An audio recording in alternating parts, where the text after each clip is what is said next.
Well, hello again. Pastor Ray Barnett here with you. Glad that you could be with me on another broadcast of God's answers for anxiety and depression. As always, I wish you a good morning, a good afternoon, or a good evening, depending on what time you're watching this broadcast. Yesterday I didn't get a chance to get a broadcast up for you. Had some work to do around the house and developed a slight tooth infection to just make things even more pleasant. Always something, right? Interesting life. Well, since today is Wednesday, since Monday, a couple more developments. So I find myself back on this topic again. I'm going to adjust this just a tiny bit. I'm going to address this topic again of to vaccinate or not to vaccinate in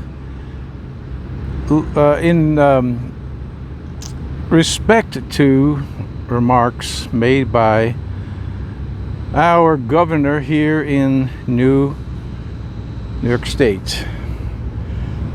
It's quite the man. Before I do, let me just relate a story to you about Governor Andrew Cuomo. I knew a man,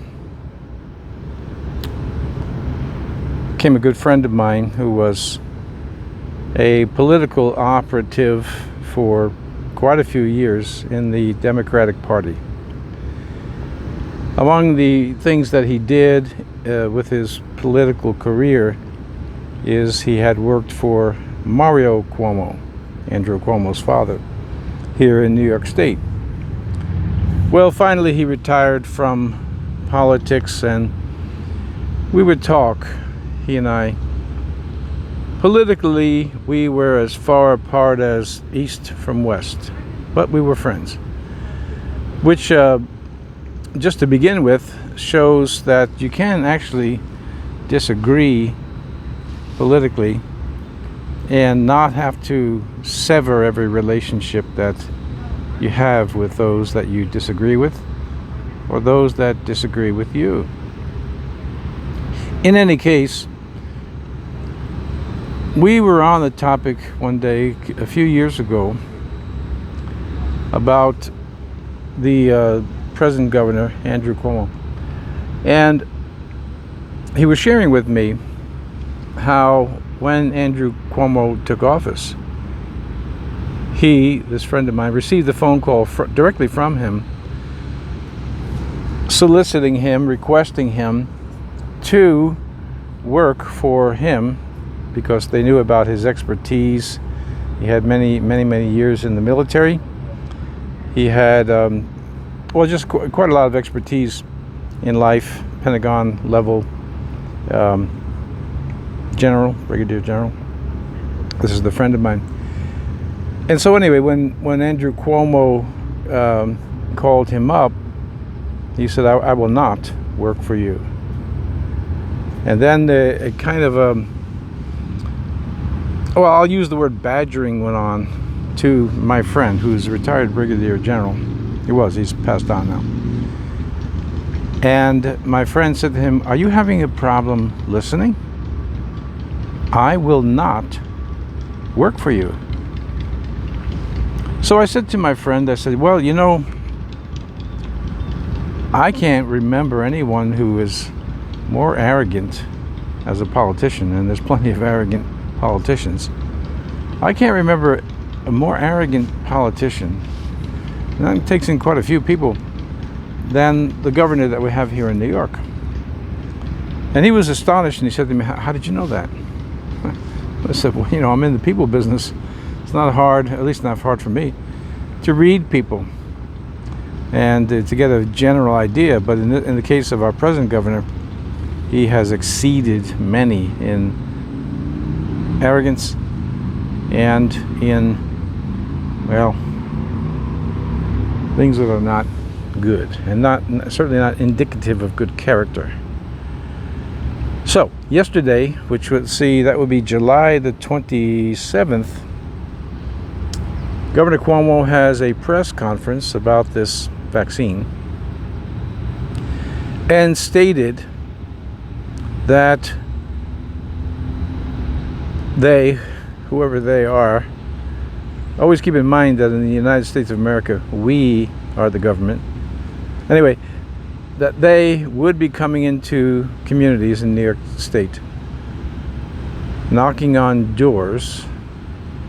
Well, that part didn't surprise me too much. I mean, the president's saying the same thing too. I have a lot of people knock on my door for a lot of different reasons, okay. But it was what followed.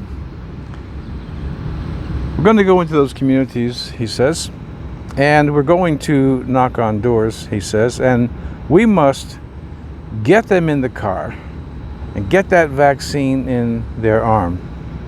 Then he went on to say that, he says, and these, again, whoever they are, these people here, you know, they will be there, and so will I.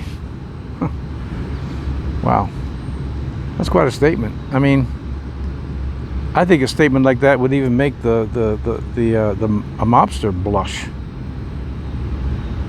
When we come to the door, knock. I mean, honestly, I get that part of it, you know, this persuasion thing. Don't get me wrong, I'm not for it. I am aware of what's going on in our country, but I think that part is barely passable. And then it's the next part that troubles me, and I'm certainly troubles many of you. And so there's going to be a knock on the door, and then there's going to be get in the car. I mean, precisely what did the governor mean by that? Get in the car? I can think of a couple people off the top of my head that I absolutely would love Governor Cuomo to show up on their doorstep and say, get in the car. Well, wouldn't be good. Wow. You know, just in the world in which we live, just when you think you've kind of heard it all, there's another installment of unmitigated gall. In the earlier broadcast this week, when I was sharing with you about to be vaccinated or not to be vaccinated, and I got a lot of good comments from some of you, and I told you my opinion. It's a personal decision, one that you should be, you know, taking counsel with, as well as from your medical doctors, and something that you should decide. That's my opinion. And when you're presented with,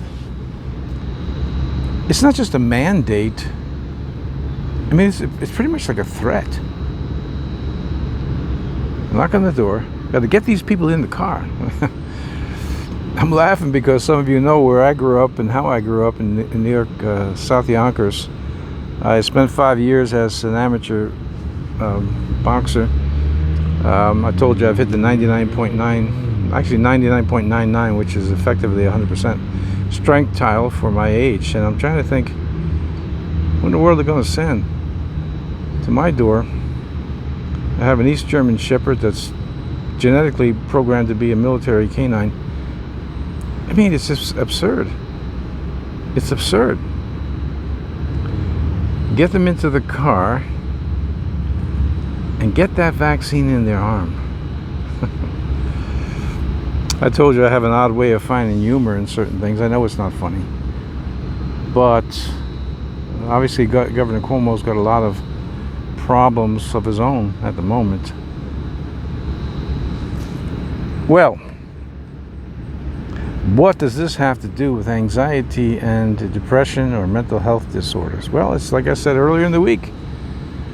If I don't connect you to a bigger picture, because of the nature of nervous symptoms of anxiety and of depression and so on, you often have a tendency, or people often have a tendency to be just concerned about themselves, or I should say zeroed in on themselves, and not realizing that there's so many other things around you that are affecting you. I say you should be aware, but maybe you're not, of how your marriage and family can affect you once you have anxiety, depression, and so on. Maybe you're not aware of that. Maybe you don't know why your symptoms just keep getting worse, or they spike at certain times.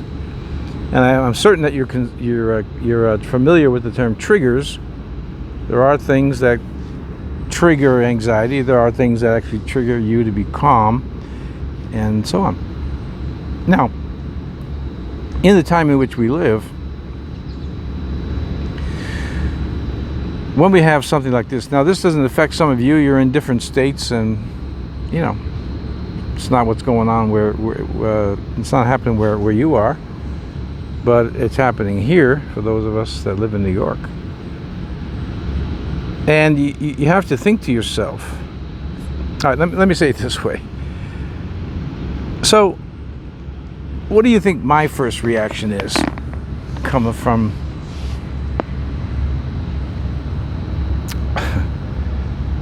a man?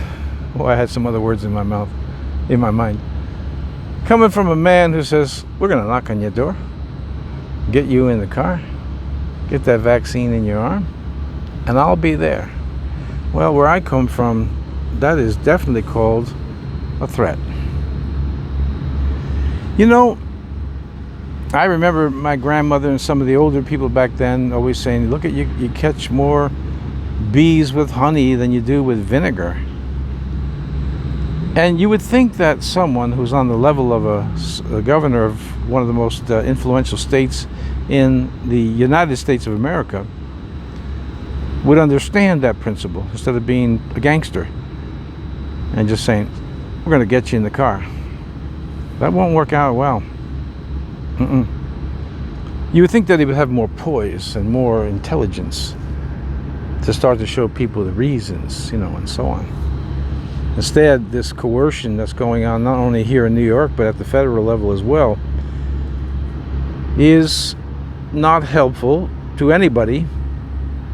But for you that have issues with anxiety and depression, well, this is going to amp you up, either make you fearful, or, and I'm being very honest with you, in my case, the first thing actually, it was my wife that first asked me, did I hear about it? And I hadn't at the moment. Researched it later on, watched the video, copied and pasted his exact words, so I was sure. And what can you, well, at least in my case, what else can you feel but a sense of anger? What? You're gonna do what? So we have these two twins that affect nervous symptoms and anxiety and depression and so on. Anger and fear. And I'm guessing if you're living in the same world that I am, you're going to have temptation between one or the other, or perhaps one and the other, depending on the news, depending on the day, depending on the week, depending on the month, and so on. This is what you're up against. This is what we're all up against. But my concern is for those of you who have had protracted and prolonged symptoms of anxiety and depression and mental health disorders, because the world in which you and I live is certainly not making that better. Let me say something else that I have been mentioning, and I'm toying with the idea of changing the title of this broadcast into something like The Oasis, because I want to provide for you, like I told you, I try to pick, which up here in upstate New York is very easy, something that's calming and something that's relaxing, and I try to give you some respite while at the same time producing some content that is actually helpful. Anger, fear. We are not going to be able to solve our problems emotionally. We're going to have to solve these things intelligently. In the case of our governor, who knows what's going to transpire at the federal level or here in New York State. But I can tell you, I do know that to be angry and upset and fearful and all of this is not going to help you, and it's not going to change the situation. It's not going to help it. Earlier last week I was talking to you about how to be a patriot and not lose your mind, and all of this in the last week or so, actually these teachings actually connect. Many of us, or at least I speak for myself, I'm very patriotic. I love my country, I really do. But like you, I struggle with personal peace versus duty and responsibility. And in my case, sometimes I have to sacrifice, in fact it's quite often, I have to sacrifice my personal comfort or my personal preferences for peace and all of that against my duty as a pastor and as an American. In any case, what we cannot do is allow our emotions to take over, because that's just not going to be helpful and will not make the situation better. It's going to make the situation worse. So we have to get into a mindset of being dispassionate, which, now I'll speak for myself, that's hard for me to do. I'm a very passionate individual, very passionate. But I realize that if I get my passion gets in the way, it'll cloud my judgment. For instance, special operators, and my friend that I mentioned a little while ago about his involvement in politics was a so-called, quote, quiet professional for many, many years before there was anything known as special forces. He was in special forces back when they first started. In any case, we talked about those things too. And one thing that you have to do is you must remain calm. That's difficult to do when you're either under fire or in a dangerous situation where you may lose your life or your comrades may lose theirs. And it's not easy.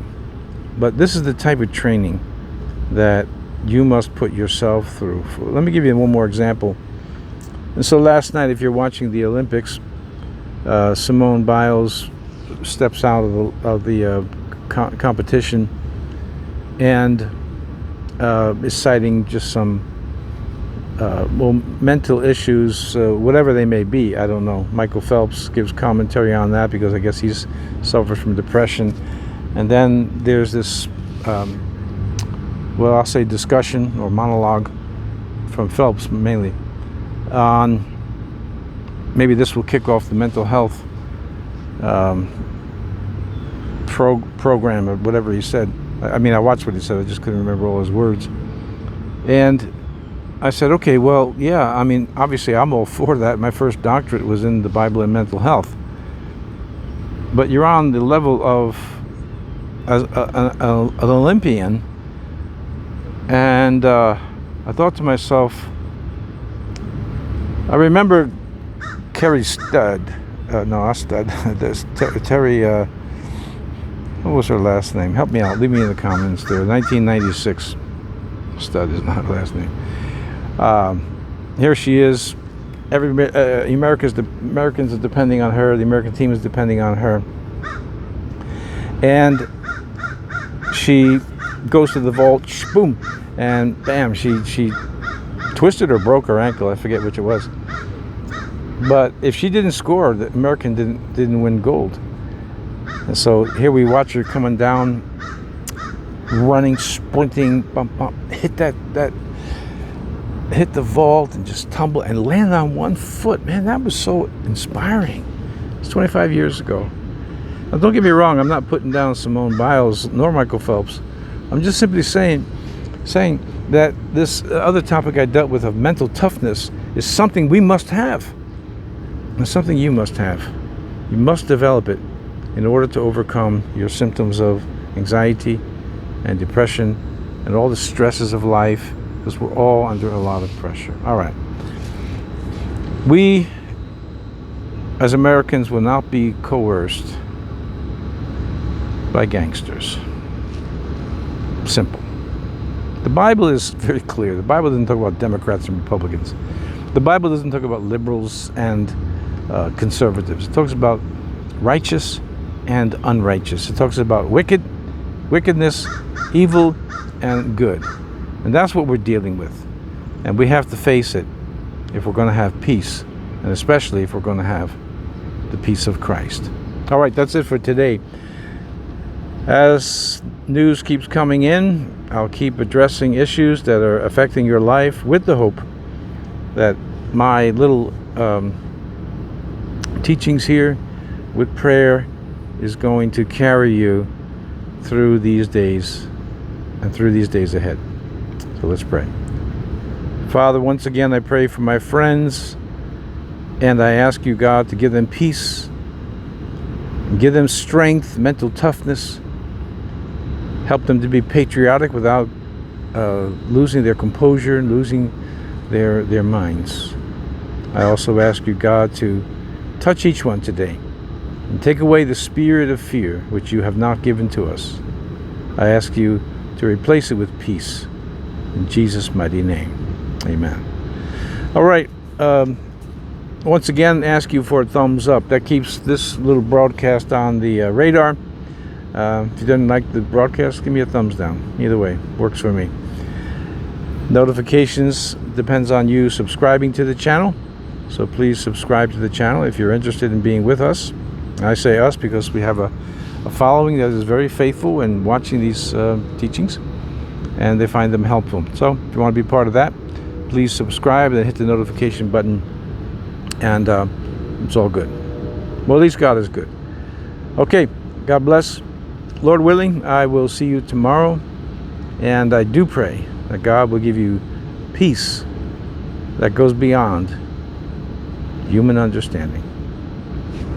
See you tomorrow.